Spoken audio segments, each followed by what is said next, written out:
ডাকসু ইলেকশনে একক কোনো প্যানেল মানে জিতে আসার ওই সম্ভাবনাটা খুবই কম।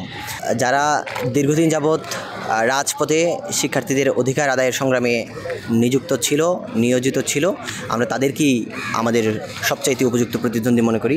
কোনো রাজনৈতিক দল, কোনো ছাত্র সংগঠন কোনোভাবে নিজেকে আড়ালে রেখে তাদের আদর্শ মানুষের কাছে পৌঁছানোর সুযোগটা নাই। ডাকসু নির্বাচন, সংসদ নির্বাচনের আগে ডাকসু নির্বাচন, এটা কি সংসদ নির্বাচনে কোনো প্রভাব ফেলবে কিনা মনে করেন? না, আমরা এই ধরনের কোনো কিছু মনে করি না। বরং শিক্ষার্থীরা গত 6 বছর পরে যে ভোট দেওয়ার সুযোগ পাচ্ছে, সেই ভোটটা যদি সুষ্ঠুভাবে সম্পন্ন করা যায়, গত 17 বছর সারা বাংলাদেশের মানুষ যে ভোটাধিকার থেকে বঞ্চিত আছে, সেই ভোটাধিকারের প্রতি তাদের আগ্রহ সৃষ্টি হবে, এটাই আমরা মনে করি। সুতরাং ঢাকা বিশ্ববিদ্যালয়ের কেন্দ্রীয় ছাত্র সংসদ ইলেকশন এফেক্টেড না, বরং তাদেরকে আগামী জাতীয় সংসদ ইলেকশনকে ইতিবাচকভাবে প্রভাবিত করবে বলে আমরা বিশ্বাস করি। এই ডাকসু নির্বাচনে ছাত্র দলের প্রতিদ্বন্দ্বী কাদের মনে করে?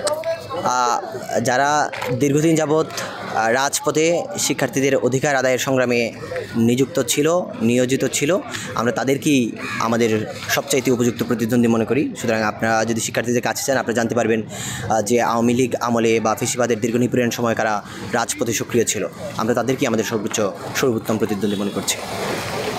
নির্বাচনের ফলাফলের কি প্রত্যাশা করেন? আমরা অবশ্যই 90 ডাকসুর পুনরাবৃত্তি চাই, যেখানে জাতীয়তাবাদী শক্তি ব্যাপক ভোটের মাধ্যমে, জনসমর্থনের মাধ্যমে শিক্ষার্থীদের প্রতিনিধি হিসেবে নির্বাচিত হবে। ডাকসু নির্বাচনে ছাত্র দলের ভূমিকাটা কি হতে পারে? কীরকম ফলাফল আসবে? ডাকসু নির্বাচনে আসলে জাতীয়তাবাদী ছাত্রদল পূর্বে থেকেও ডাকসুর পক্ষে ছিল, এখনও পক্ষে আছে, ভবিষ্যতেও থাকবে। কারণ বাংলাদেশ জাতীয়তাবাদী ছাত্রদল সবসময় শিক্ষার্থীদের অধিকার, গণতন্ত্রের পক্ষে কাজ করেছে এবং ভবিষ্যতেও কাজ করবে। আমি বর্তমানে জিয়া হল ছাত্রদলের আহ্বায়ক কমিটির সদস্য। আমরা সবসময় বাংলাদেশ জাতীয়তাবাদী ছাত্রদল সবসময় শিক্ষার্থীদের অধিকার, লড়াই, সংগ্রামের পক্ষে সবসময় ছিলাম, আছি, থাকব। এবং কি ডাকসুর পক্ষে যতটুকু শিক্ষার্থীদের যে নৈতিক বেসিক সমস্যাগুলো আছে, আবাসন সমস্যা, খাদ্যাভ্যাস সমস্যা, যে সমস্যাগুলো আছে, বাংলাদেশ জাতীয়তাবাদী ছাত্রদল সেই সমস্যাগুলোকে প্রাধান্য দিয়ে আমরা আমাদের ইশতেহার সেটি ঘোষণা করা হবে আর কি ভবিষ্যতে। আমাদের আকাঙ্ক্ষিত যে ডাকসু, সেখানে আমি স্বাস্থ্য পরিবেশ সম্পাদকে নিজেকে প্রার্থিতা ঘোষণা করছি। আশা করছি এটাতে আমি মোটামুটি স্বতন্ত্র হিসেবে আসন্ন ডাকসুতে আমি লড়াই করব।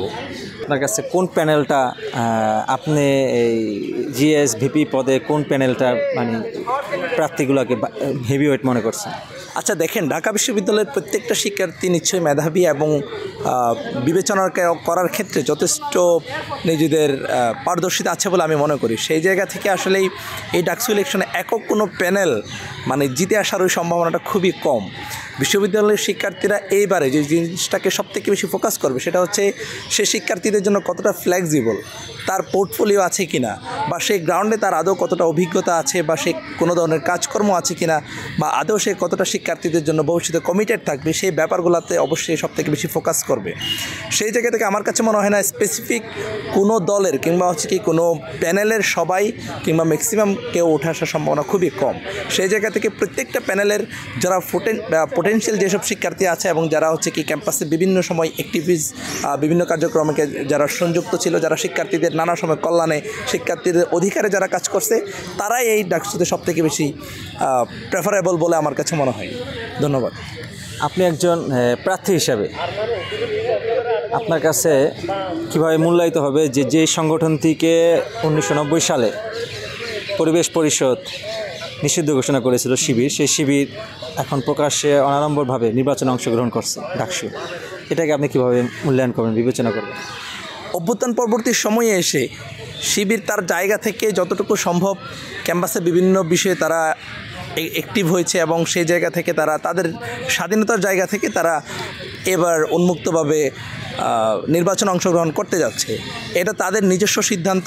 তবে আমার কাছে মনে হয় কি, উন্মুক্ত হওয়াটাকে আমি নিজের জায়গা থেকে আসলে এটা আমি পজিটিভলি দেখছি। আসলে কোনো রাজনৈতিক দল, কোনো ছাত্র সংগঠন কোনোভাবে নিজেকে আড়ালে রেখে তাদের আদর্শ মানুষের কাছে পৌঁছানোর সুযোগটা নাই। সেই জায়গায় আসলেই শিবির যেহেতু প্রকাশ্যে এবার দলীয় প্যানেল ঘোষণা করছে, সেটাকে আমার জায়গা থেকে আমি এটাকে স্বাগত জানাচ্ছি। কারণ আমরা চাই প্রত্যেকটা দল তার নিজ নিজ জায়গা থেকে স্বতন্ত্রভাবে শিক্ষার্থীদের কাছে নিজের আদর্শ, নিজের ভিশন শিক্ষার্থীদের কাছে পৌঁছাক। সে জায়গা থেকে শিবির যেহেতু উন্মুক্তভাবে এবার প্যানেল ঘোষণা করছে, সেটাকে আমি পার্সোনালি স্বাগত জানাচ্ছি। ধন্যবাদ। আরেকটা বিষয়, শিবিরে আমরা যতদিন দেখে আসছি তার জন্মলগ্ন থেকে তাদের সংগঠনে নারীরা ছিল না, কিন্তু ডাকসু নির্বাচনে দেখতে পারলাম যে 4 জন ছাত্রী অংশগ্রহণ করছে তাদের প্যানেলে এবং একজন অমুসলিম ছাত্র অংশগ্রহণ করছে। এই বিষয়টাকে আপনি কী হিসাবে দেখছেন?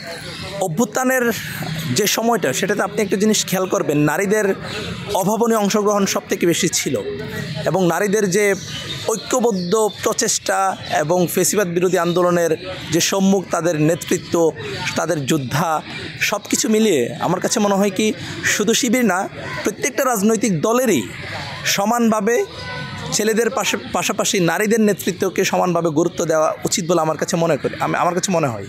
অতএব শিবির বলেন, বাংলাদেশ গণতান্ত্রিক ছাত্র সংসদ বলেন, ছাত্রদল বলেন, কিংবা অন্যান্য আরও যতগুলা প্যানেল আসবে, সবাই আমার কাছে আমি যে জিনিসটা অনুধাবন করি সেটা হচ্ছে নারীদেরকেও সমানভাবে গুরুত্ব দিয়ে নেতৃত্বে আনাটা সবথেকে বেশি গুরুত্বপূর্ণ এবং একই সাথে রাজনৈতিক একটা সেফ এনভায়রনমেন্ট নারীদের জন্য ক্রিয়েট করা, এটা সবথেকে বেশি গুরুত্বপূর্ণ। ধন্যবাদ। শিবিরের প্যানেলে নারী রয়েছে, এটা সাধারণ ছাত্ররা কিভাবে নেবে? শিবিরের প্যানেলে নারী রয়েছে, এটার আসলে নেগেটিভ কোনো প্রভাব দেখি না। নারী থাকতেই পারে, হয়তো একসময় গুপ্ত ছিল, সেই জায়গায় এখন উন্মুক্ত হয়েছে, সেটাকে আমি স্বাগত জানাচ্ছি।